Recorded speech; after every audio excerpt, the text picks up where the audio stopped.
Bien. Se observa la pantalla, ¿cierto? Sí. Correcto. Vamos a empezar entonces, ¿no? Esta es la tercera sesión del curso Taller de Tesis 2, que tiene que ver con el tema de instrumentos y trabajos de campo, ¿cierto? Todavía estamos en la primera unidad, que tiene que ver con la construcción de los instrumentos de recolección. Y justamente en el tema 3, donde vamos a abordar la metodología de elaboración de los instrumentos de recolección, ¿no? Una etapa muy importante en el desarrollo del trabajo investigativo que todo tesista realiza dentro de lo que es e implica la elaboración, ¿no?, de los instrumentos de recolección de datos, ¿cierto? Entonces vamos a empezar, ¿no?, primero con algunos conceptos previos necesarios para poder entrar a explicar con mayor detenimiento, ¿no?, cuál es la metodología de construcción de estos instrumentos, ¿no? Porque recuerden que la elaboración de los instrumentos es una cuestión técnica, pero también es una cuestión metodológica, donde tiene mucho que ver también el conocimiento sumado a la experiencia que se desarrolla en la actividad investigativa que uno comienza, que uno empieza, ¿no es cierto? Y que va madurando en la medida que tiene la experiencia de poder desarrollar ese trabajo investigativo que nos enriquece mucho de manera profesional, ¿cierto? Entonces, uno de los conceptos básicos y fundamentales es el concepto de operacionalización de las variables, ¿cierto? Incluso si revisamos la literatura investigativa de algunos libros de metodología, vamos a encontrar muchas definiciones que de alguna manera desde algún punto de vista nos explican qué cosa significa o qué cosa implica operacionalizar la variable.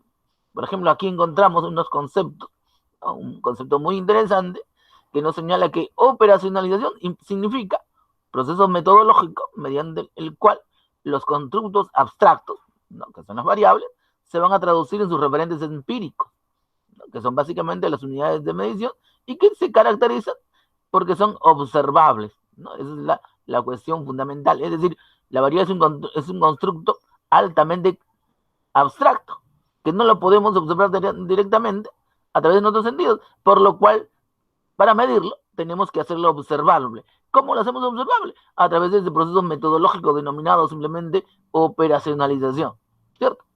Otra manera de definir este concepto es decir que es un proceso analítico de descomposición de la variable, constructo teórico, en los componentes que presentan dimensiones, indicadores e índices, ¿cierto? Entonces, profesor, disculpe. la operacionalización responde a una metodología, ¿cierto? Para los casos de variable de alto nivel de abstracción, como es el caso, ¿no?, de las ciencias sociales, la psicología, la educación, se ha generado un procedimiento metodológico que implica pasar de la variable abstracta a sus referentes empíricos que se caracterizan por que son observables, por lo tanto son medibles, ¿cierto? Entonces aquí vemos, por ejemplo, ¿no?, que se parte de la definición teórica de la variable hasta finalmente llegar, ¿no?, a los componentes que presentan dimensiones, indicadores, índices y finalmente las preguntas o reactivos que conforman o constituyen el instrumento de medición o instrumento de recolección. Entonces, esto nos lleva a que tenemos que definir brevemente algunos conceptos básicos que constituyen los elementos que forman parte de este proceso metodológico, ¿no?, empezando por el concepto de variable. Si bien hay varias definiciones de variable, nosotros podemos decir que variable es una característica, una propiedad, una cualidad, ¿cierto?, presente en los sujetos u objetos de medición y que se caracteriza porque varía en relación a sí misma u a diferentes objetos a lo largo del tiempo y cuya variación es susceptible de poder registrarse, medirse u observarse, ¿no? Otro concepto importante al respecto es el concepto de dimensión, ¿cierto? Una dimensión se considera que son todos los elementos o facetas que nos permiten describir una variable compleja y que resulta de su análisis o descomposición. Es decir, obtenemos la dimensión a partir de la variable, ¿cierto? Otro concepto importante, el concepto de indicador. El indicador se puede definir como un indicio, señal o unidad de medida que permite cuantificar una variable o sus dimensiones, ¿cierto? Y finalmente, los índices que constituyen la combinación de los valores obtenidos por un individuo o elemento en cada uno de los indicadores propuestos para medir la variable, ¿cierto? Nosotros aquí en este trabajo le estamos llamando simplemente escalas. Recuerden que cuando planteamos en un instrumento un conjunto de preguntas, cada pregunta tiene diferente sentido de respuesta, que es la escala Likert, que en nuestro caso, en instrumentos como el cuestionario, es del 1 al 5. Esos son los índices, ¿cierto? A los cuales estamos haciendo referencia. Entonces, en esta metodología, lo primero que se tiene que hacer es, ¿no?, identificar las variables de estudio, definirlas conceptualmente, ¿no?, lo que denominan o llaman establecer la definición teórica de la variable, lo cual consiste en caracterizar significativamente la variable en base a la teoría, en base a revisión de la literatura y en base a aquellos términos que nos permiten, ¿no?, establecer, sea de manera explícita o implícita, aquellos elementos presentes en la variable. Recuerden que para poder descomponer la variable, tengo que identificar los elementos que tiene cada variable de manera específica, ¿no es cierto?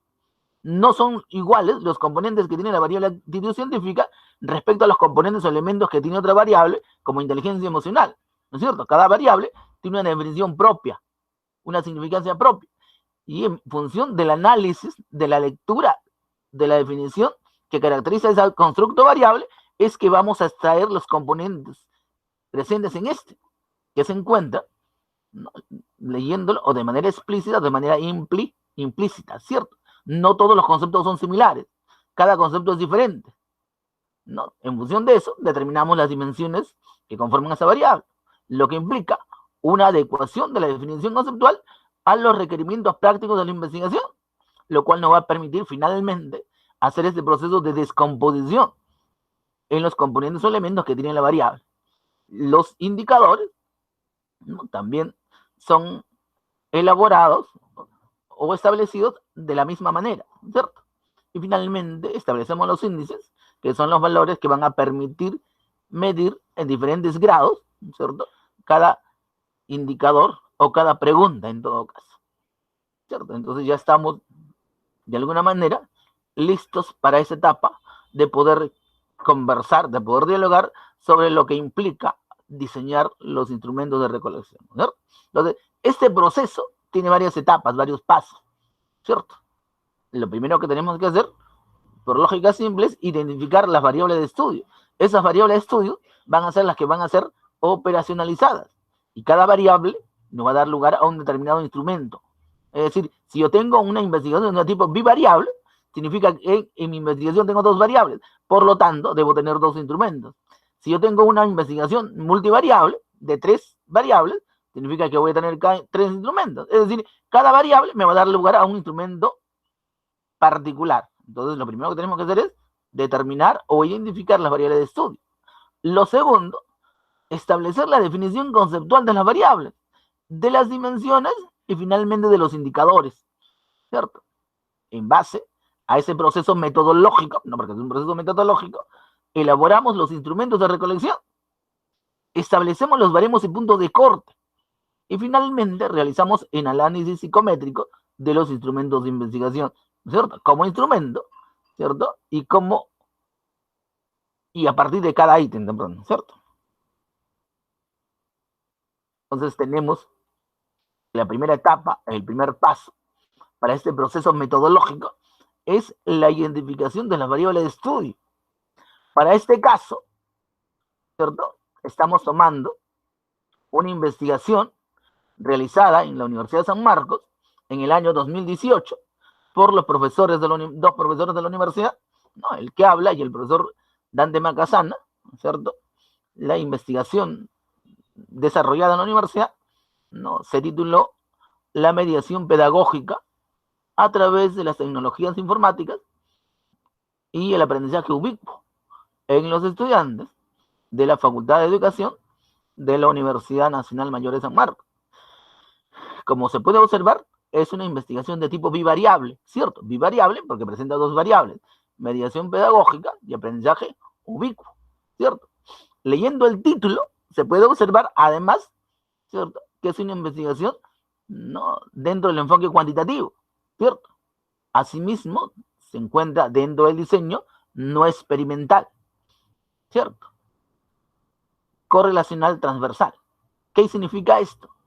No, de que ser correlacional, a presentar un diseño correlacional, la finalidad de la investigación es establecer el nivel de relación o asociación entre dos variables, que en este caso es la mediación pedagógica y el aprendizaje ubicuo, por lo cual, ¿no es cierto?, solamente el trabajo consiste en esta primera parte, es desarrollar o construir o elaborar, ¿no?, dos instrumentos para cada, no, para la variable de estudio, ¿cierto? O sea, un instrumento para mediación pedagógica y un instrumento para aprendizaje ubicuo, ¿cierto? El segundo paso o el segundo momento es establecer la definición conceptual de las variables, ¿cierto? Esto pasa por definir conceptualmente las variables, elaborar la matriz conceptual y elaborar la matriz porcentual. Generalmente cuando hacemos una matriz de consistencia, lo que solemos poner simplemente es la matriz conceptual, pero también debemos desarrollar y debemos colocar la matriz porcentual, porque en ella, ¿no?, en ella estamos indicando la estructura que debe tener el instrumento respecto a la cantidad de preguntas que debe tener el instrumento. Generalmente desarrollamos un instrumento, pero no indicamos, ¿no es cierto?, cómo es que llegamos, ¿cierto?, a la conclusión de que mi instrumento debería tener 15 preguntas, 20 preguntas, 30 preguntas. No sabemos explicar esa parte. Entonces, esa parte también tiene un sustento. Y ese sustento parte por el desarrollo de la matriz porcentual, que lo vamos a ver en la medida que avancemos. Entonces, lo primero que se tiene que hacer es establecer la definición conceptual de las variables, ¿cierto? Entonces, en esta etapa, entonces diferenciamos lo que es una definición conceptual y lo que es una definición operacional. Ojo, generalmente, miren que aquí hay dos posiciones muy particulares. Generalmente los libros de metodología nos señalan que la definición conceptual es aquello que se obtiene de los textos, de la revisión de la literatura, de consultar otras tesis, porque finalmente es la que va a permitir al investigador tener una idea más clara de los términos en los cuales se va a fundamentar el enfoque teórico de la variable que estoy pretendiendo medir. Eso sí es muy importante. Pero finalmente el detalle es que la definición conceptual me debe permitir caracterizar de manera adecuada y pertinente a la variable, ¿cierto? Aspecto que se debe sustentar en el marco teórico. Es decir, cuando revisamos una tesis y observamos la definición de la variable o de las variables de estudio, ahí debe estar indicado el proceso de cómo se llegó a la definición conceptual de la variable, ¿cierto? Porque en el desarrollo de la matriz simplemente se coloca la definición. Entonces, y la definición operacional será aquella que nos debe permitir establecer cómo es que pretendemos medir la variable, ¿cierto? Y como bien dice acá, será aquella que identifica los elementos que expresen y especifiquen el fenómeno en cuestión, asignando su significado y describiendo en los términos observables y comprobables para poder identificarla. Es decir, o sea, ¿cómo es que pretendo medir la variable? Eso debo indicarlo, debo señalarlo en lo que sería la definición operacional de la variable, ¿cierto? En este caso, vamos a trabajar con la variable mediación pedagógica simplemente, porque si no es de espacio y de tiempo. Entonces, como tenemos dos variables, mediación pedagógica y aprendizaje ubicuo, en este caso estamos tomando primeramente o simplemente la variable mediación pedagógica. Entonces, teniendo esa variable, establecemos su definición conceptual o su definición operacional. Entonces, conceptualmente, definimos mediación pedagógica de la siguiente manera. Estamos diciendo que es un proceso de interacción personal, disciplinar, didáctico e instrumental, a través del cual el docente promueve en sus estudiantes el desarrollo de herramientas cognitivas y metacognitivas, así como determinados patrones culturales considerados valiosos. Miren cómo aquí, en la definición conceptual, se encuentra de manera explícita, ojo, de manera explícita, los elementos o componentes que forman parte de esa variable mediación pedagógica, que es, ¿no?, un proceso de interacción personal, proceso de interacción disciplinar, proceso de interacción didáctica y proceso de interacción instrumental. Es decir, estamos observando de que en esa mediación pedagógica encontramos 4 elementos o componentes o 4 dimensiones. ¿cierto? Y se expresa de manera explícita. No todas las definiciones conceptuales expresan de manera explícita los elementos o componentes que presentan. Generalmente, las definiciones expresan de manera implícita los componentes o elementos que presenta. Ese es el detalle que ocurre mucho, ¿cierto? Y la definición operacional indica, ¿no?, es la valoración sobre el proceso de interacción pedagógica entre el docente y sus estudiantes, el cual se evidencia a través de las puntuaciones marcadas en un conjunto de reactivos, los cuales expresan el sentido positivo o negativo según su nivel de realización respecto al proceso que se realiza. Es decir, ¿cómo se va a medir?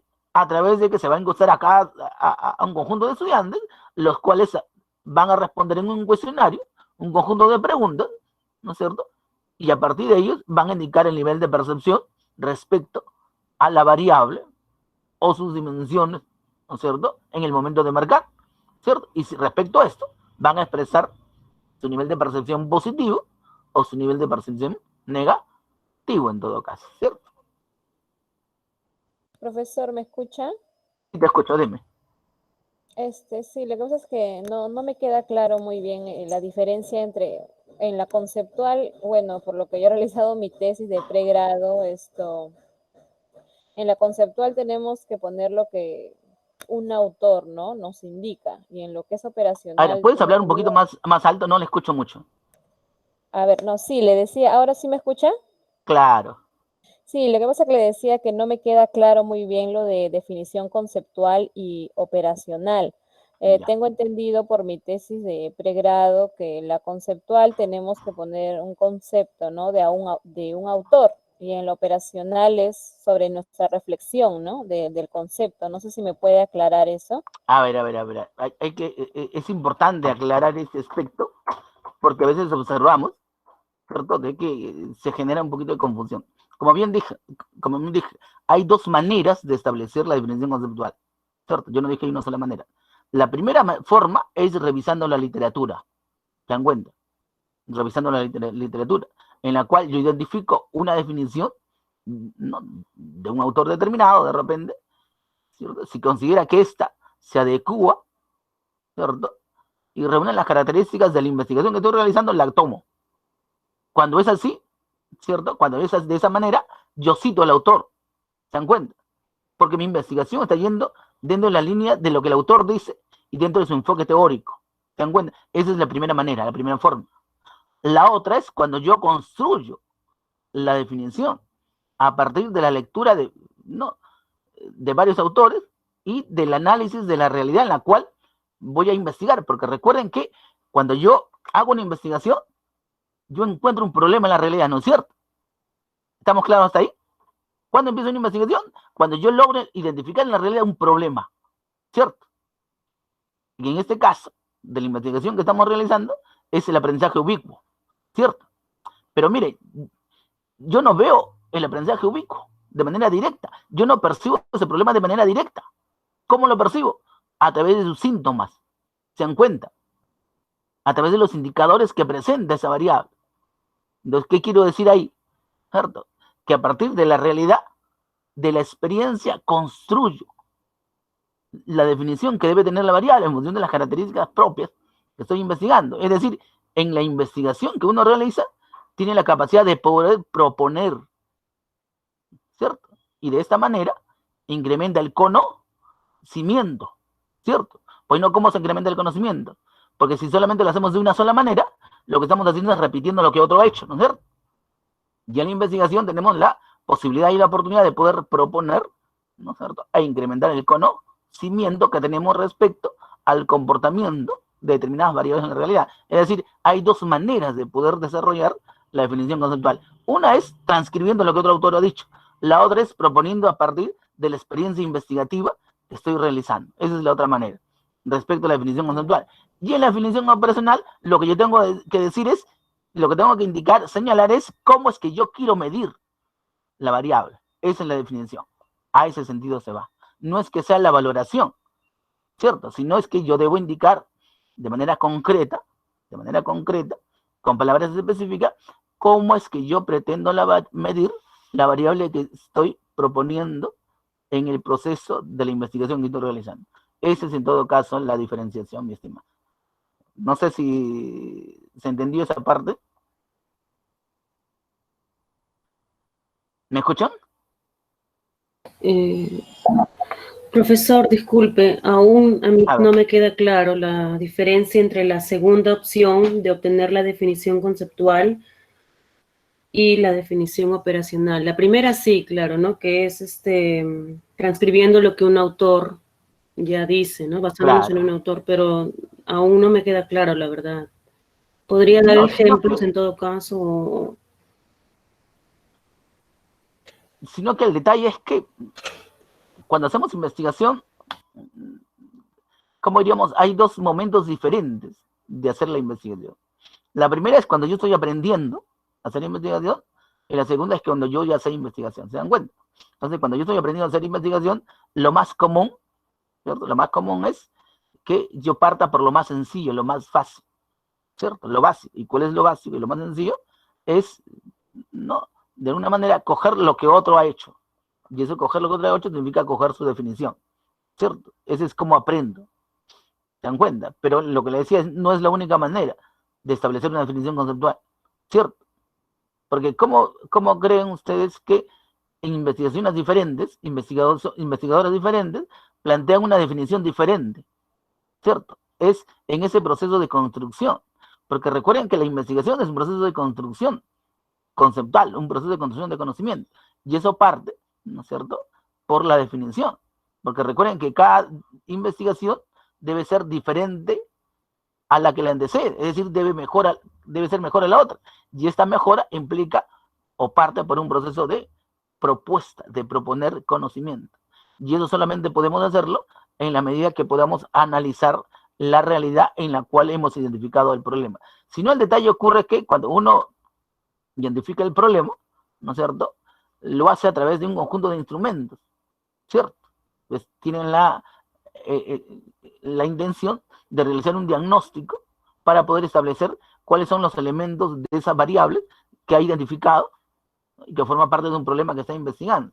Ese es el detalle. Sino que ese es un proceso mucho más complejo, que generalmente se desarrolla con mayor claridad en lo que llaman el diagnóstico problemático o determinación del problema. Ese es el detalle. Pero como le digo, hay más de una manera de establecer la definición conceptual. Nosotros que recién estamos empezando en esta primera parte, generalmente lo hacemos, ¿no?, a través de la revisión de la bibliografía existente respecto a la variable que estamos investigando, ¿no? Ese es el detalle.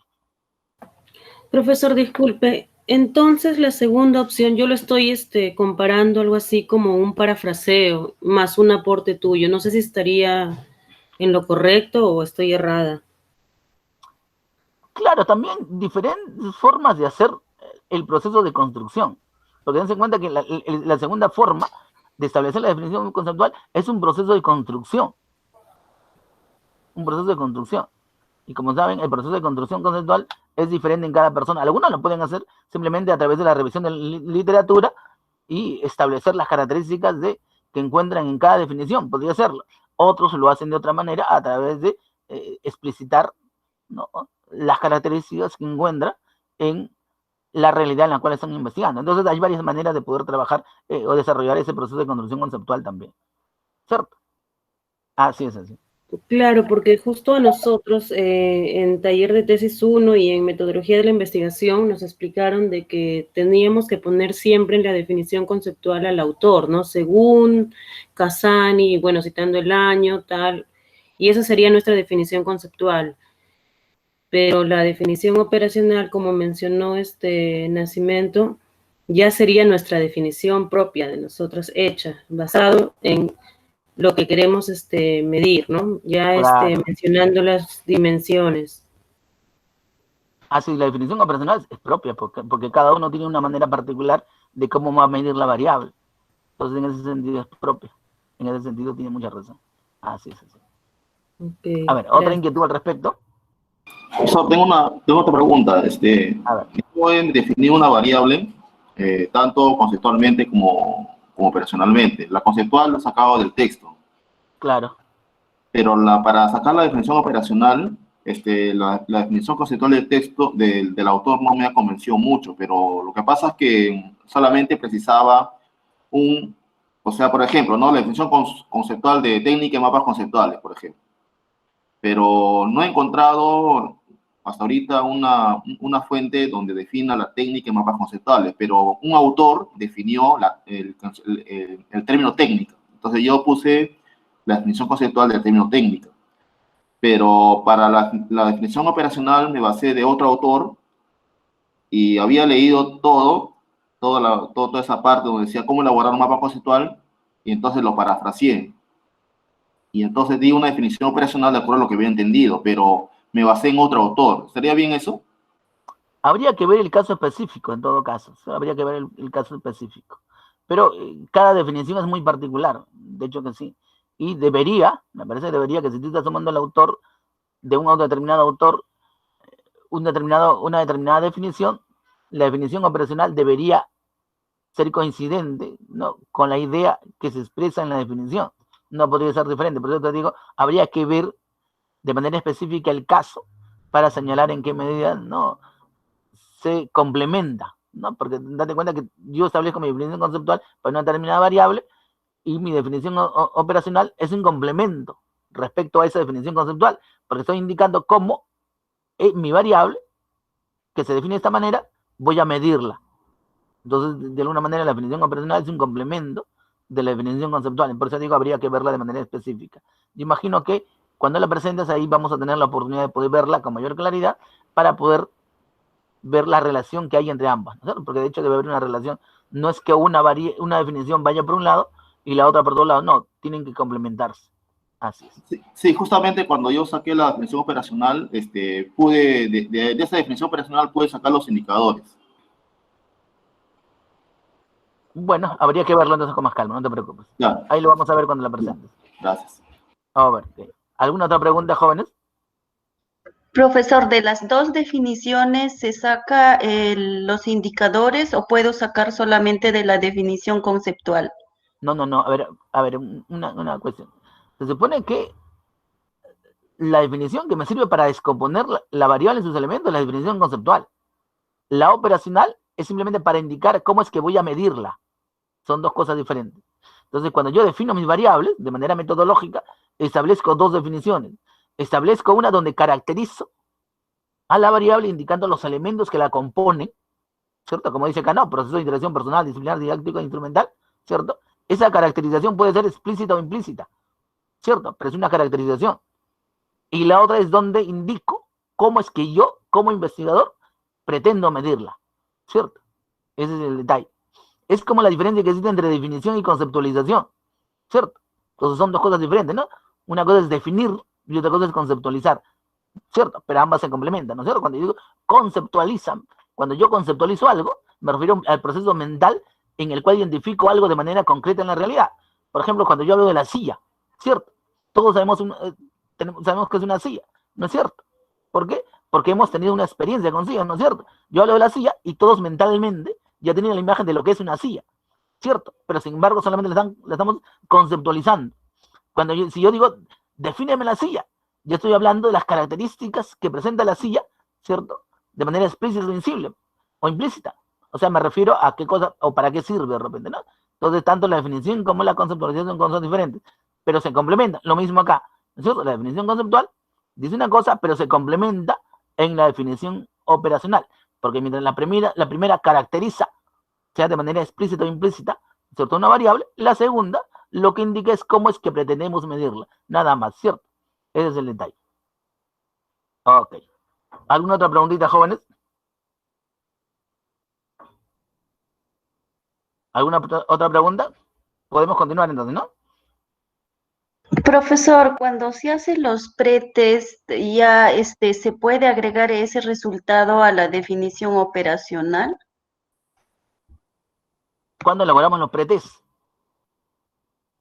No, así es, cuando elaboramos los pretest, bueno, he medido, no, mi pretest he hecho, y de ahí yo lo puedo definir también en forma operacional, ¿o no se considera ya eso? No, es que el detalle ocurre de que a veces la metodología camina por un lado y la experiencia camina por otro, ¿cierto? O sea, desde el punto de vista de la metodología de la investigación, primero es la definición, después el instrumento.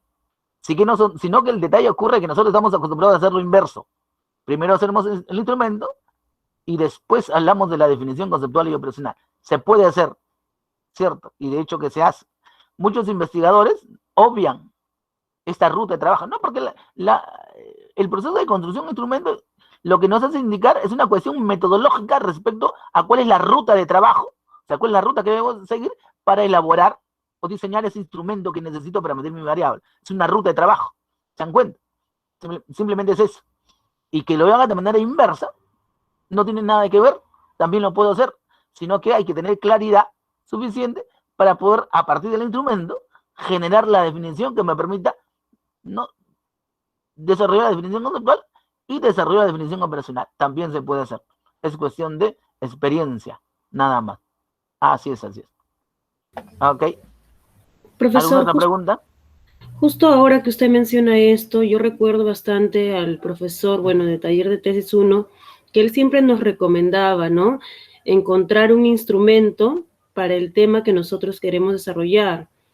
Y bueno, yo siempre me preguntaba si eso no sería como una especie de copia o plagio o hacer lo que alguien más ha hecho y no crear en sí una verdadera investigación, algo que parta de ti mismo. Bueno, supongo que deben haber diferentes posturas, pero ¿usted qué piensa de eso? ¿O qué nos recomendaría hacer? Porque el profesor nos recomendaba siempre tratar de buscar un instrumento que ya esté estandarizado, que ya esté validado para nosotros poder hacer el desarrollo, ¿no?, de nuestro proyecto de investigación y en general ya la tesis. En su realidad, caso, claro, sino que en realidad hay diferentes maneras de aprender, ¿cierto? Eso es algo que debemos darnos cuenta, ¿no? Hay diferentes maneras de aprender y hay que darnos cuenta cuál es aquella forma de aprender que se adecua a las características que yo tengo. Ese es el detalle. Si yo aprendo copiando, bueno, pero si yo aprendo construyendo es otra cosa. Recuerden que, por ejemplo, de que en la cultura japonesa, ¿cierto?, ellos copian, pero mejoran lo que copian, ¿cierto? Entonces, desde ese punto de vista, y de acuerdo a la postura psicológica, porque los psicólogos cuando enseñan investigación, lo primero que recomiendan es tomar un instrumento ya hecho. Y a partir de ese instrumento, tú aprendes, ¿cierto? Porque lo primero que vas a hacer es coger el instrumento y aplicarlo. Pero en el proceso de aplicarlo, estás viviendo la experiencia de manipular algo que no conoces. Por lo tanto, por lógica simple, vas a tratar de averiguar cómo ciertas cosas se engranan para formar ese conjunto llamado instrumento. ¿Se dan cuenta? El detalle no es cogerlo y aplicarlo simplemente. El detalle es en el proceso familiarizarse con el instrumento de otro, ¿no es cierto?, y entender la lógica, porque recuerden que al coger lo que otro ha hecho, yo debo entender la lógica que él tuvo para hacer ese instrumento y poder hacer la mía, ¿cierto?, darle mis propias características y finalmente poder aplicarla. Ese es el detalle que también se puede hacer. Recuerden que cuando uno lee una obra, ¿no es cierto?, si bien no la construye, pero está recorriendo el mismo proceso psicológico que el que la ha escrito, la ha realizado, y en ese proceso también está aprendiendo. Entonces, este proceso de tomar otro instrumento también sigue esa lógica, ¿no es cierto? Vamos a aprender la dinámica de otro investigador más experimentado, y a partir de esa experiencia que le hacemos nuestra, también vamos a aprender. También es válido, no se preocupe. Sino que cuando uno quiere aprender más y aprender realmente para investigar, entonces sigue la lógica más compleja, que es la deconstrucción, ¿no?, del instrumento de manera propia, de manera particular, para en esa dinámica generada aprender realmente, ¿no?, cómo es que se elabora, se construye un instrumento y cómo se desarrollan los procesos de trabajo para poder finalmente tener la versión completa y poder aplicarla a la muestra de estudio, ¿no?, o la muestra de trabajo. Entonces, ambas posiciones son válidas, no hay ningún problema, no se preocupen. Sino que también el otro detalle, que a veces estamos olvidando, de que nos damos cuenta de que la maestría nos toma demasiado tiempo. Nos toma tanto tiempo que en el camino ante tantas cosas que hacemos, el instrumento, la matriz de consistencia, el proyecto, la tesis, la recolección de datos, el análisis de datos, la corrección que me hace el profesor, la corrección que me hacen los revisores, todas las reuniones que hacen, finalmente cada uno me da un punto de vista diferente que terminan estresándonos. Ese es el problema. Ese es lo que a veces no sabemos llevar esa carga y terminamos por no hacer nada. Entonces, por eso se recomienda mucho, ¿no?, de que la maestría, como es una primera experiencia, entonces tomar cosas que otro ha hecho y simplemente aplicarla. Pero en realidad, yo pienso que no debería ser así. Pero si la lógica es tener el trabajo lo más rápido posible, se podría hacer, pero siempre tratando de aprender en el camino la lógica que cada investigador ha desarrollado en el proceso de investigación que ha realizado o está realizando. Bueno, en todo caso, como les digo, eso ya responde a cada uno, ¿sí? Bueno, ¿alguna otra pregunta? Gracias, profesor. Sí, pero de todas maneras hay que darnos cuenta de que todo aprendizaje es bueno, porque finalmente todo aprendizaje es una experiencia, y en toda experiencia yo debo tratar de sacar lo mejor, ¿cierto? Para que en ese proceso aprender y superar lo que otro ha hecho, pues, ¿no? Pero en realidad no sería superar lo que otro ha hecho, sino sería superarme a mí mismo. Ese es el detalle y esa es la finalidad. Bien, ¿alguna otra pregunta? Bien, entonces, esa es la matriz conceptual, ¿no? Esta es una matriz conceptual, como les digo, de una investigación que se ha hecho en la Universidad de San Marcos, ¿no? Y la ha hecho un conjunto de profesores, donde está el profesor Dante Macasano y el profesor que habla, ¿cierto? Y está en la universidad, bueno, salvo que todavía no han sacado, ¿no? Entonces, ahí se define mediación pedagógica, miren, y a partir de esa definición, que establece de manera explícita sus componentes, porque miren, ahí le digo claramente, establece los componentes de manera explícita. No siempre ocurre eso, o generalmente no ocurre eso, de tal manera que, leyéndolo, yo digo, entonces las dimensiones o componentes de la variable mediación pedagógica son la mediación personal, la mediación disciplinar, la mediación didáctica y la mediación instrumental. ¿Se dan cuenta? Entonces, yo tengo de manera sencilla y simple. El detalle es, ¿no es cierto?, llegar a esa definición conceptual, ¿cierto?, y poder o tomarla de otro autor o construirla. Cuando la tomo de otro autor, cito al autor. Es decir, pero cuando es un proceso de construcción, es una propuesta de la investigación. ¿Se dan cuenta? Entonces, ese es el detalle que hay que tomar en cuenta, ¿no? Profesor, y a partir de cada dimensión, yo establezco una definición conceptual para cada dimensión. Por ejemplo, ¿no?, yo digo mediación personal. ¿Cómo la entendemos? Como un proceso de interacción personal a través del cual el docente promueve un clima cognitivo afectivo. O sea, ¿cómo estoy entendiendo la mediación personal del docente? ¿Cómo la estamos entendiendo? Como un proceso en el cual el docente tiene por objetivo fundamental establecer un clima afectivo cognitivo. ¿Qué necesita para eso? Condiciones personales, gestionar las emociones y sobre todo capacidad de toma de decisiones. Entonces, miren cómo cada definición conceptual de la dimensión nos permite establecer los indicadores. Y claro, la definición conceptual de las dimensiones ya no está explícita, sino es más implícita. ¿Se dan cuenta? Entonces hay que darnos cuenta también de ese detallito. ¿Correcto? Y por lógica simple, no, en una investigación no siempre encontramos las definiciones que sustentan, ¿no es cierto?, la caracterización y significancia, sea de la variable o sea de las dimensiones. Lo que sí debería existir, ¿para qué? Para poder entender la relación que se establece entre variables, dimensiones e indicadores. Porque si no, yo miro la operacionalización y no veo si ese indicador se relaciona con la dimensión o esa dimensión se relaciona con la variable. La única manera de darnos cuenta es encontrando ese punto que la relaciona, que son las definiciones conceptuales. Ese es el detalle. ¿Hasta aquí alguna preguntita?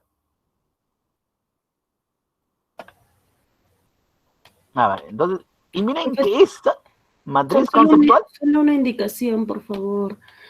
Ver, ¿Podría usted ocultar esa barra que sale ahí para poder leer completamente todo lo que dice en la diapositiva? Está bien ocultar, disculpe. Gracias. ¿Esto también lo oculto? ¿Cómo se reduce esto? Pero el material lo tienen ustedes en la plataforma, de ahí lo pueden bajar, no se preocupen. Sí, claro, gracias. Sino que esto de acá para moverlo también es un poquito complicado. No, solo eso era, está bien, gracias. Voy a bajarlo un poquito para poder. Ya está. Ahí está. Entonces, miren que esa matriz conceptual me da origen a la estructura del instrumento, a la primera estructura, porque recuerden que el instrumento debe tener una estructura que refleje la lógica que he empleado, la lógica que he seguido para poder elaborarlo, construirlo, diseñarlo. Porque recuerden que alguien me puede preguntar, ¿y por qué se te ocurrió que tenga 32 preguntas? ¿Y por qué esa dimensión tiene 8 preguntas? ¿Y por qué la otra tiene 7? ¿Cierto? ¿Por qué este ítem tiene 3 preguntas, tiene 2? Entonces, si yo lo he construido, en mi propia lógica, yo tengo que saber sustentar esa lógica que he seguido en la ruta de construcción del instrumento. Y eso solamente se sustenta en el desarrollo de la matriz porcentual, donde indico de manera clara, ¿no?, la cantidad de preguntas que pretendo que tenga el instrumento. Mire, aquí estamos planteando de que nuestro instrumento debe tener 32 preguntas, 32 reactivos, 32 ítems, ¿cierto? Entonces, ¿cómo llego a esa conclusión? No, va a ser en función de a quienes yo pretendo aplicar el instrumento, ¿no es cierto? Dense cuenta, como este instrumento se ha aplicado a estudiantes universitarios, entonces puede ser un instrumento de 30 preguntas o 32 preguntas. Más allá de eso ya es demasiado. Si fuera un instrumento, ¿no?, de repente medir la mediación pedagógica en los estudiantes de educación básica, de repente a nivel secundario, tercero de secundaria, entonces la lógica me hubiera llevado a pensar, nos hubiera llevado, perdón, a pensar de que el instrumento debería tener de repente 24 preguntas como máximo, ¿cierto? Porque recuerden que no, el nivel de lectura de los alumnos de secundaria no es la misma que el nivel de lectura de los alumnos de la universidad. Entonces, por lógica, la cantidad de preguntas debe estar en relación directa, ¿cierto?, con los sujetos en los cuales va a ser aplicado ese instrumento. Ese es un detalle importante. Entonces, no, nuestro instrumento tuvo 32 reactivos o preguntas, ¿no es cierto? Y donde, como había 4 dimensiones, a cada dimensión le pusimos el 25% en porcentaje de la cantidad de preguntas, es decir, 8, 8, 8, 8. ¿Cierto? Entonces, miren que aquí, si bien es elaborar la matriz porcentual es una cuestión metodológica, ¿cierto?, la mirada de cuantificación es una mirada estadística, ojo. Porque recuerden que cuando yo no coloco la misma cantidad de preguntas en cada dimensión, entonces la estadística que voy a aplicar va a ser más sencilla, ¿cierto? Va a ser más sencilla, va a ser similar, ¿no?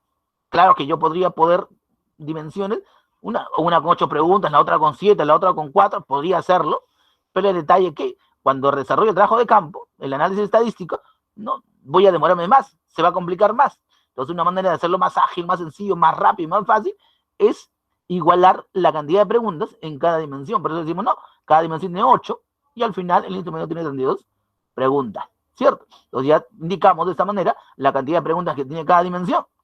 Asimismo, como cada dimensión tiene la misma cantidad de indicadores, porque se dan cuenta, cada dimensión tiene 3 indicadores, entonces me es fácil indicar cuál es la cantidad de preguntas o ítem que debe tener cada indicador.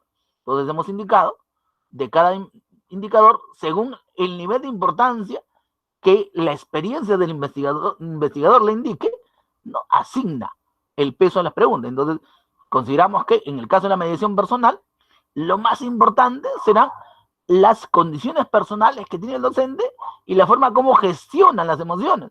Es por eso que le hemos planteado 3 preguntas para ese indicador, 3 preguntas para la segunda, y la capacidad de toma de decisiones, si bien es importante, le hemos asignado 2 preguntitas.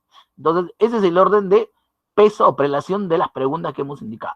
Y de esta manera hemos armado la matriz porcentual. Dime. Profesor, disculpe, ahí el porcentaje por indicadores, 37,5% en los dos y el 25%, no se saca lo que es del 25% que está ahí como si fuera el total del 100% y el 8 la cantidad y cuánto corresponde al número 3. Porque si acá está 37, prácticamente acá suma 100%, pero si el total todavía es acá el 100%, ¿no sería acá un porcentaje tomando en cuenta el 25%? A ver, vamos a separar primero. Una cosa es el porcentaje a nivel del ítem, y otra cosa es los porcentajes a nivel del indicador, ¿no es cierto? Se supone que tenemos 32 preguntas en un instrumento, ¿correcto? Esas 32 preguntas equivalen al 100%, de tal manera que cada dimensión tiene el 25% del peso respecto a la medición del instrumento. Primera cuestión. Estamos claros hasta ahí, ¿no es cierto? Después nos olvidamos de eso y tomamos, ¿no es cierto?, 8 preguntas como el 100%. Ajá. ¿Te dan cuenta? De ese 100%, ¿no es cierto?, 3 representa el 37.5% respecto a 8 preguntas. Los otros 3 representa el 37.5% respecto a ese 8. Y 2 representa el 25% respecto a ese 8. O sea, 8 estamos tomando como el 100%. Entonces, de esa manera se lee la matriz porcentual. Así es. Es por eso que en cada dimensión hay 37,5, 37,5, 25.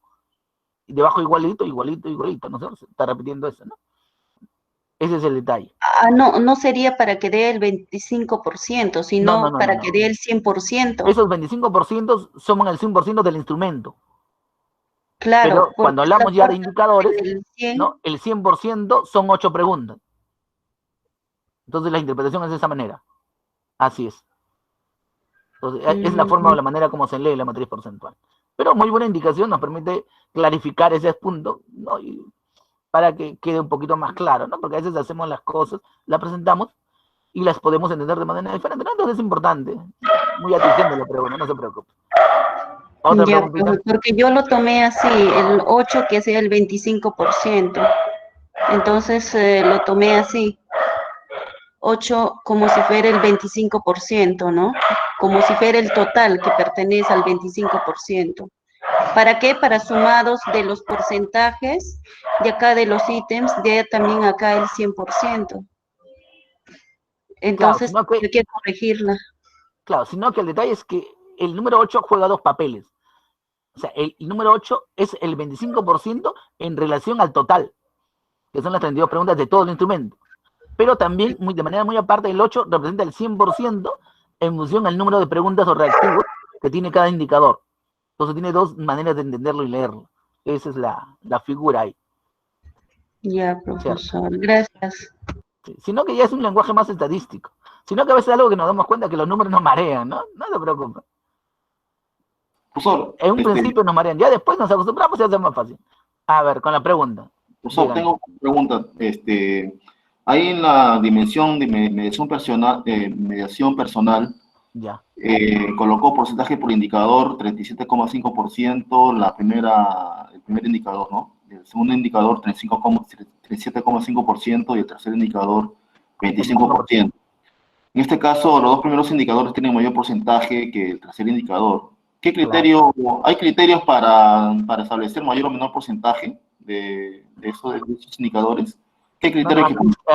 Aquí el criterio es la experiencia personal. Por ejemplo, nosotros como investigadores consideramos que de esos 3 indicadores, condiciones personales, gestión de las emociones, capacidad de toma de decisiones, los más importantes eran los 2 primeros. Por eso le asignamos mayor cantidad de ítems.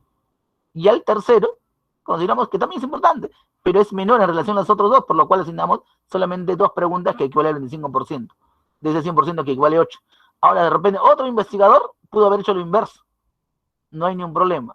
Entonces, la estructura del peso porcentual que se da a cada ítem dentro de los indicadores responde a la experiencia de cada investigador. Eso no hay ningún problema.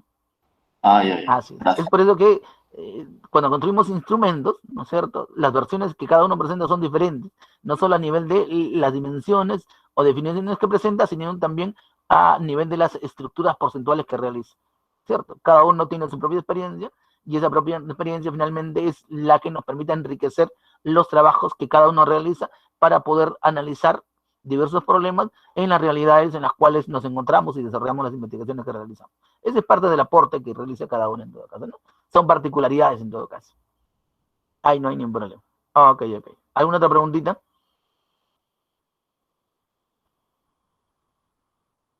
¿Alguna otra preguntita, jóvenes? Continuamos entonces, ¿no?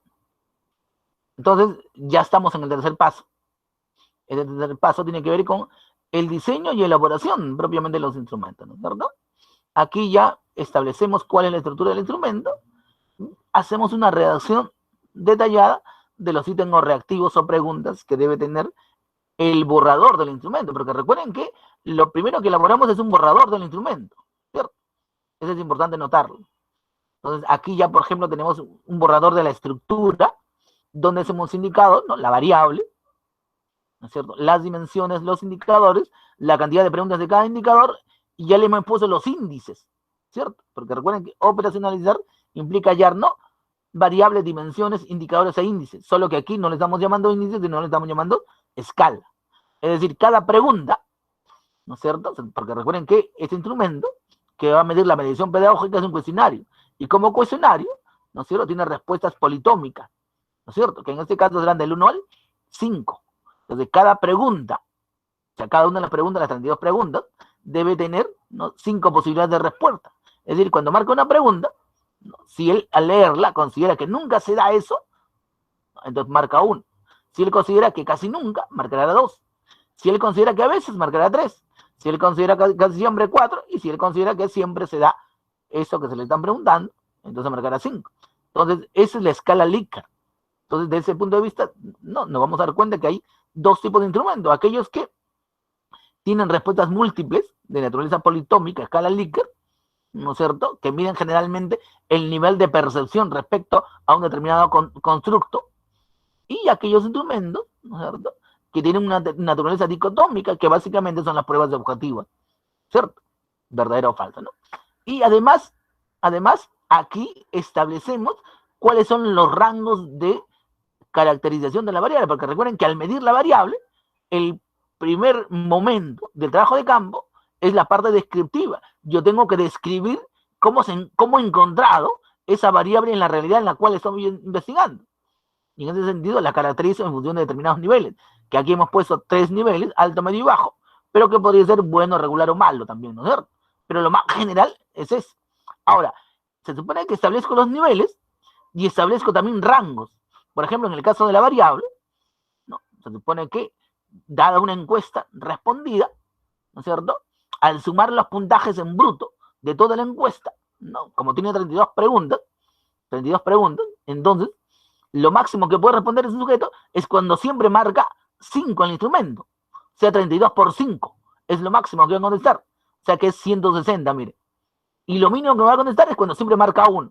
Si tiene 32, sería 32 por 1. O sea, 32, miren, ¿no es cierto? Entonces, en función de esos puntajes en bruto que podría obtenerse entre el máximo y el mínimo, es que yo establezco los niveles o rangos con los cuales voy a caracterizar mi variable. De tal manera que cuando un encuestado, ¿no es cierto?, tiene como resultado en bruto, en su puntaje, ¿no?, 35, digamos así, significa que él percibe de que no existe una mediación buena, ¿cierto?, sino una mediación baja, deficiente, porque se encuentra en el rango, ¿no?, de puntaje entre 32 y 74.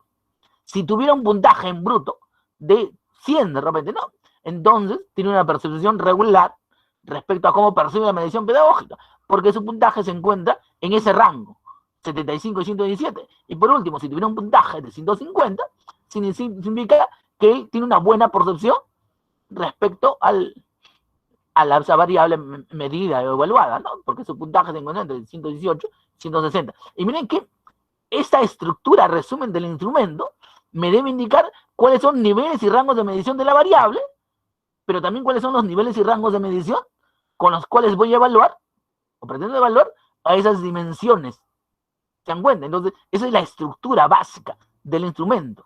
Es decir, cuando yo construyo el instrumento, de manera propia, yo también indico, ¿no?, cuáles son los niveles o rangos de interpretación que yo voy a realizar. Recuerden que cada instrumento tiene, ¿no?, su propia dinámica de medición y de interpretación, en función, uno, de la cantidad de preguntas, o de repente en función de la cantidad de resultados, ¿no?, que ha recolectado en ese proceso de recolección, ¿no? Entonces, cada instrumento, ¿no?, o cada investigador, ¿no?, coloca su propia dinámica de medición, por decirlo así.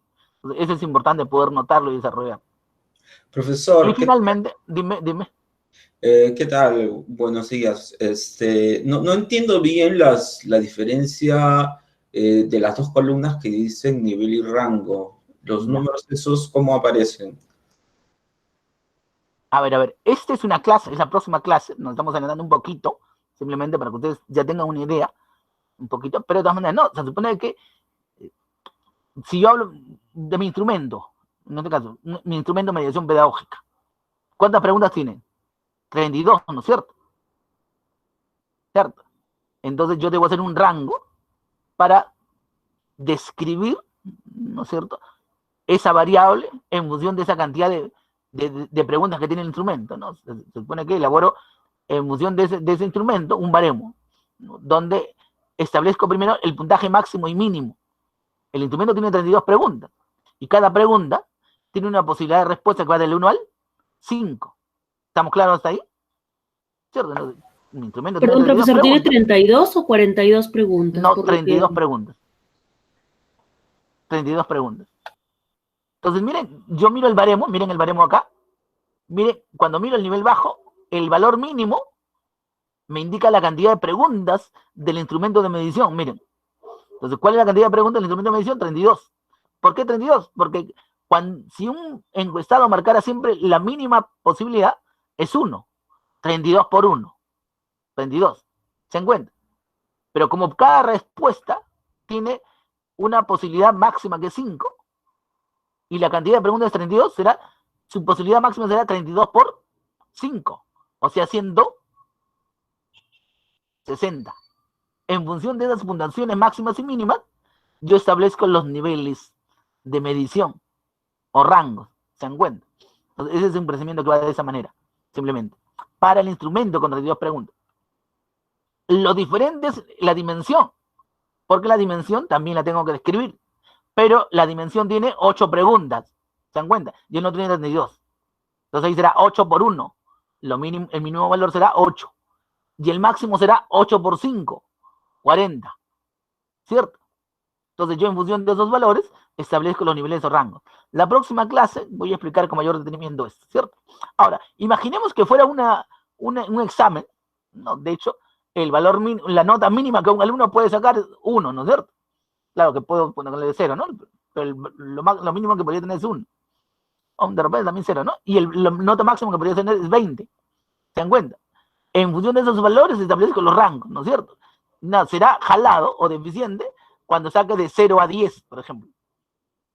¿No? Estará regular cuando tiene de 11 a 15 o 16 de repente, ¿no?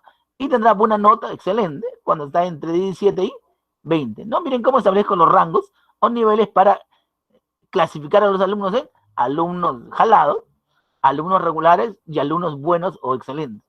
Entonces, los niveles y rangos me permiten caracterizar, ¿no es cierto?, la variable, ¿no es cierto?, en un determinado lugar o contexto, que es donde la he medido.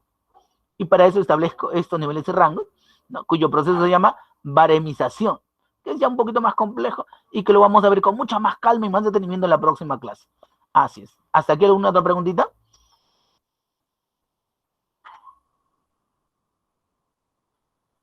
¿Alguna otra preguntita?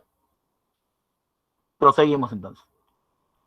Entonces miren que aquí se ha colocado ya un fragmento, debía haber colocado todo, ¿no es cierto?, pero hemos colocado un fragmento del instrumento mediación pedagógica. Y miren, ¿se acuerda que yo en las clases anteriores le decía que el instrumento tiene dos versiones? Una es la versión que está en mi tesis, ¿cierto?, que es la que deben revisar, ¿no es cierto?, los que revisan mi tesis, que son los revisores, y que es la versión que le debo dar al que valida mi instrumento. Y otra es la versión que aplico a la muestra, ¿no es cierto? Por lógica, tienen lo mismo, pero son diferentes en cuanto a estructura. Entonces, la estructura que debe presentar el instrumento, que coloco en mi tesis, que es la que van a revisar, es esta, ¿no es cierto? Porque acá se indica, miren, la variable mediación pedagógica, se indica la dimensión, se indica el indicador y se indican las preguntas que salen de ese indicador, miren, ¿se dan cuenta? Entonces, se supone que mediación pedagógica es una dimensión, ¿cierto?, que tiene 3 indicadores, como lo habían visto, ¿no? Condiciones personales, gestión de las emociones, capacidad de toma de decisiones. Entonces, dentro de condiciones personales están estas preguntas, 3 preguntas.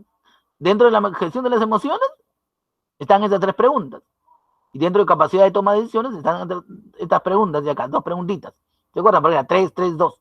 De tal manera que el que revisa puede ver la relación que existe, si efectivamente, ¿no?, la medición personal se puede explicar a partir de las condiciones personales, gestión de las emociones y capacidad de decisiones. Y si finalmente, ¿no es cierto?, el cómo gestiona el desarrollo de la clase, el cómo promueve y orienta la realización de trabajos colaborativos, y si evidencia poseer determinadas habilidades, ¿no es cierto?, explica, ¿no?, o a partir de ahí explican las condiciones personales del docente. Es decir, en otras palabras, si cada pregunta permite medir la dimensión y permite medir la variable, eso es importantísimo que pueda notarse y pueda evidenciarse. Para eso, el instrumento que se elabora tiene una estructura que evidencia la relación y que se sustenta en todo ese proceso de construcción y diseño de la operacionalización que se ha realizado, ¿sí? Entonces, eso es importante notarlo. Y por lógica, aquí está indicado, ¿no?, las 5 posibilidades de respuesta. 1, 2, 3, 4, 5, ¿no? Cada pregunta tiene 5 posibilidades de respuesta, ¿sí? ¿Hasta aquí alguna preguntita?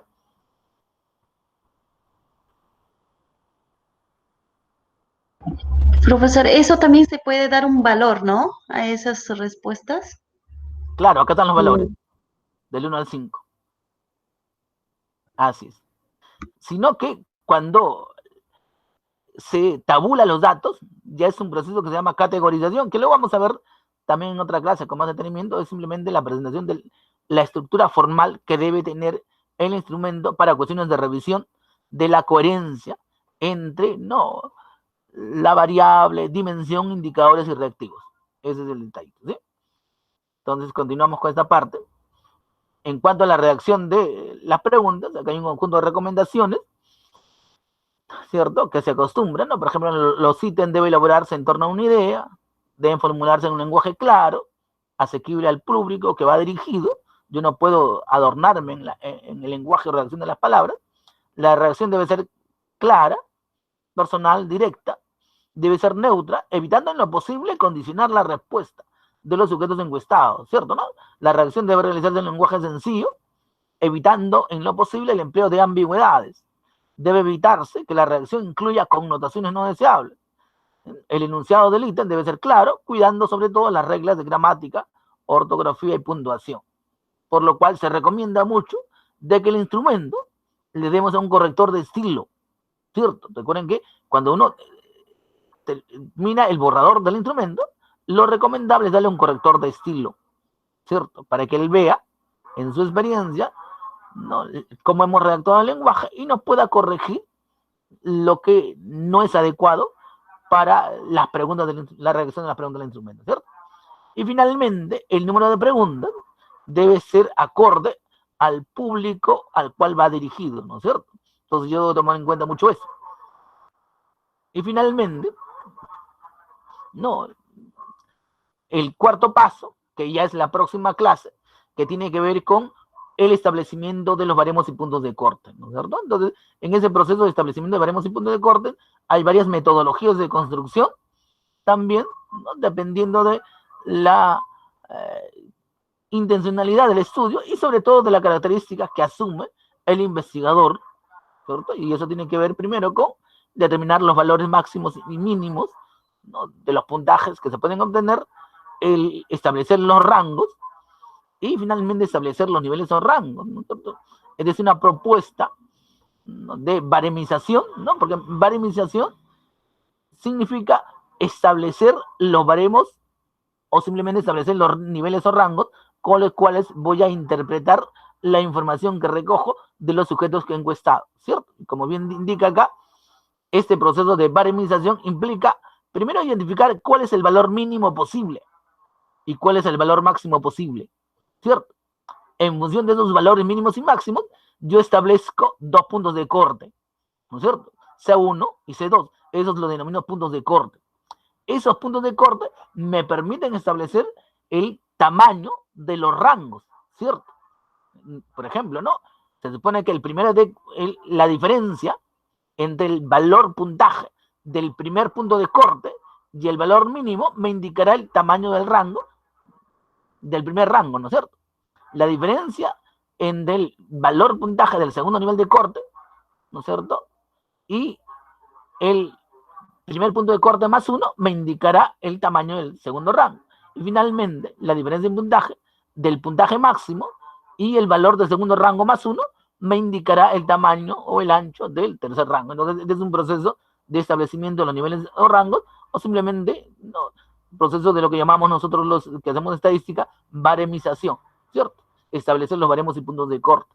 O dicho de manera más sencilla, establecer los niveles y rangos con los cuales voy a medir e interpretar la variable de estudio, ¿cierto? Entonces, como indicamos, con más calma vamos a verlo en la próxima clase.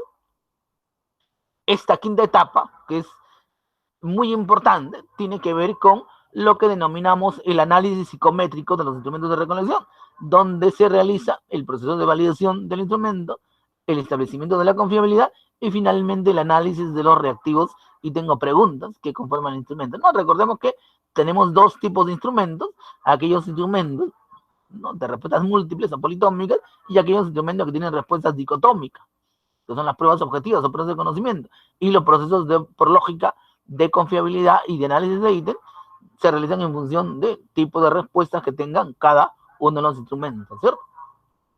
Una manera simple de definir la validez es indicar que es el grado en el cual un instrumento mide la variable que se pretende medir. Un ejemplo sería: un instrumento válido para medir la inteligencia debe medir la inteligencia y no la memoria, ¿no es cierto? Una vez obtenido los puntajes de validez emitida por los expertos, porque recuerden que realizar validez implica elaborar un paquete de validación conformado por el instrumento, la ficha de validación, ¿cierto?, y darle al experto. Y el experto, en función de su experiencia, revisa el contenido del instrumento, mira la coherencia interna, primero entre los elementos investigativos y segundo, entre la variable, dimensiones, indicadores y preguntas, y establece el nivel de validez en función de un puntaje que le asigna, ¿cierto? Ese puntaje asignado lo comparamos con esta tablita, ¿cierto? Y esta tablita nos va a indicar cuál es el nivel de validez que tiene nuestro instrumento. Y por lógica, cada instrumento se valida por separado. Mientras que la validez del instrumento como conjunto es a nivel de expertos, el nivel de validez de la pregunta es una cuestión netamente estadística, ¿cierto? Entonces hay que hacer una diferencia en ese sentido. Por ejemplo, si el instrumento me pone una validez de 75, supuestamente mi instrumento tiene buena validez, ¿no es cierto? Si la validez está tiene un puntaje de 95, mi instrumento tendrá una excelente validez. El mínimo de validez recomendada debe estar en un rango superior a 80, 81, 82, 90. Ese es lo indicado, ¿no? Si bien aquí la escala valorativa es de 100 hacia 100, ¿no es cierto? Generalmente los que revisamos hacemos una transformación vigesimal y decimos, no, si tiene 70 es muy poco, porque 70 es igual a 14, si tiene 80 es igual a 16, 90 es igual a 18, decimos, ¿no es cierto? Y por lógica 100 es igual a 20. Entonces, esa es la forma como nosotros miramos los resultados de una validación, por ejemplo. En el caso de confiabilidad, la confiabilidad se puede definir como el grado de consistencia interna.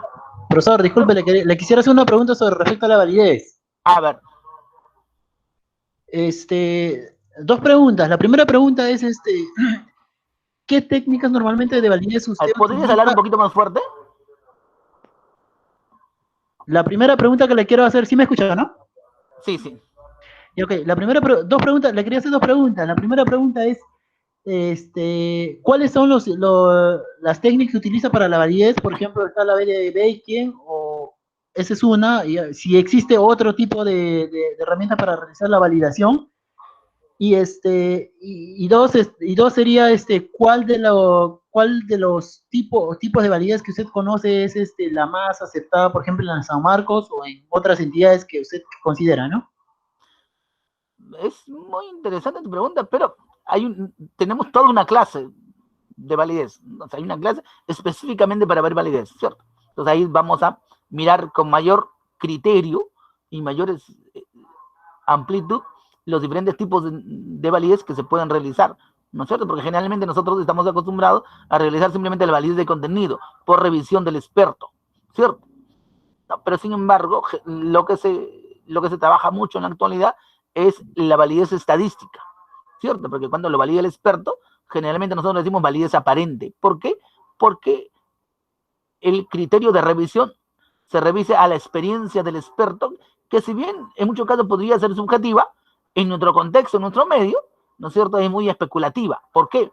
Porque lo que se hace mucho, ya nos hemos dado cuenta, ¿no? Lo que se hace mucho es, cada uno o cada alumno va a su amigo, y simplemente su amigo le pone una firmita y le dice, ponte tú el puntaje de validez que desees, todavía le dice, ¿no es cierto? Entonces, nosotros consideramos que ese proceso de validez de contenido es muy especulativo, ¿se dan cuenta? Entonces, hay diferentes tipos de validez. Por ejemplo, el coeficiente de Ike que tú mencionas es uno de los tipos de validez. Nosotros vamos a revisar hasta 3 tipos de validez, los cuales también están en función de la ficha que empleo para validar, porque recuerden que cuando validamos el instrumento como instrumento y validemos el instrumento, ¿no es cierto?, a partir de cada ítem o pregunta reactivo que presenta. Eso es importante. Y eso no debe, este proceso de validación debe ser, ¿no es cierto?, pasado por un proceso estadístico, ¿no? Ya depende si trabajamos a nivel de acuerdo de jueces, entre jueces o intrajueces, eso ya depende de cómo vayamos a realizar. Pero finalmente, como te digo, eso lo vamos a ver, ¿no?, con más calma en la clase que sigue, porque la próxima clase me parece que es baremización, viene ahí trabajo de datos, ¿cierto? Y después de eso recién entramos a lo que son los procesos psicométricos, que es la segunda unidad, donde me parece que tenemos incluso hasta 2 clases efectivas del tema de validez, ¿cierto? ¿Alguna otra preguntita que quieran hacerme o decirme al respecto?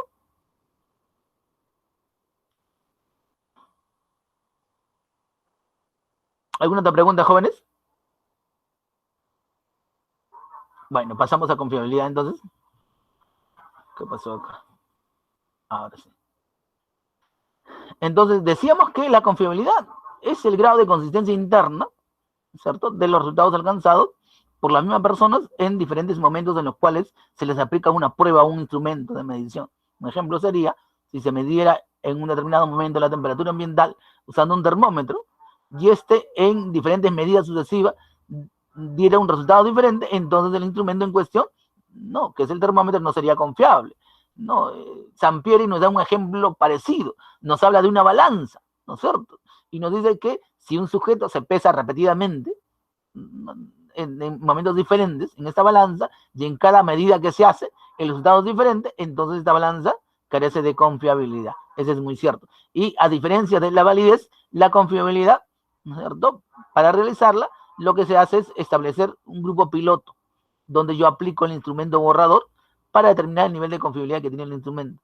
Y en función de los resultados, ¿no?, aplico una prueba estadística, ¿no?, en función del tipo de instrumento que yo emplee. Por ejemplo, si tengo un instrumento, ¿cierto?, de respuestas múltiples o politómicas, la prueba estadística que empleo es el alfa de Cronbach, ¿no?, que es para medir el nivel de consistencia interna del instrumento. Y si mi instrumento fuera un instrumento de respuestas dicotómicas, una prueba de conocimiento, la prueba estadística que empleo para hallar el nivel de confiabilidad o consistencia interna sería el Q de Richardson KR20, como se dan cuenta. Entonces, cada fórmula es específica en función del tipo de instrumento que esté empleando para realizar el proceso de confiabilidad. Y por último, los resultados los comparo con esta tablita para ver cuál es el nivel de confiabilidad que tiene el instrumento. Y lo adecuado es tener una confiabilidad que esté por encima de 90, ¿cierto?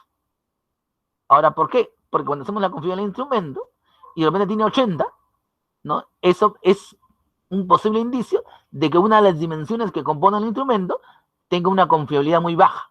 Generalmente ocurre que cuando un instrumento tiene una confiabilidad de 0,85, al menos una dimensión esté por debajo de 50 a nivel de confiabilidad. Y cuando eso ocurre, entonces esa dimensión no está midiendo de manera real, ¿no es cierto?, o no es consistente, o tiene poco valor en su resultado, y lo cual afecta la confiabilidad misma de todo el instrumento. Entonces hay que tener mucho cuidado, por lo cual se recomienda que cuando hacemos la confiabilidad, hacer la confiabilidad del instrumento, hacer la confiabilidad de las dimensiones y también mirar el índice de confiabilidad. Y cuando hablamos del índice de confiabilidad o de fiabilidad, nos estamos refiriendo a la fiabilidad de cada pregunta o ítem que forma el instrumento, ¿no es cierto? Y finalmente, mirar, porque es toda una unidad, lo que vamos a desarrollar. Profesor, A ver. En ese caso se tiene que cambiar de repente una de las dimensiones, o ¿qué se podría hacer? A ver, esa es una excelente pregunta, por ejemplo. Esa es una excelente pregunta. No. Ahora, generalmente cuando los psicométricos elaboran instrumentos, yo quiero un instrumento de 20 preguntas, lo que hacemos es elaborar 25 o 30.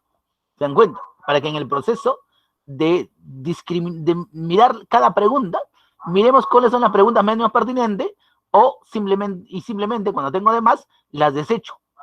¿Se dan cuenta? Las desecho. O, ¿no es cierto? Simplemente las rehago, dependiendo del nivel de resultado que obtenga de cada pregunta.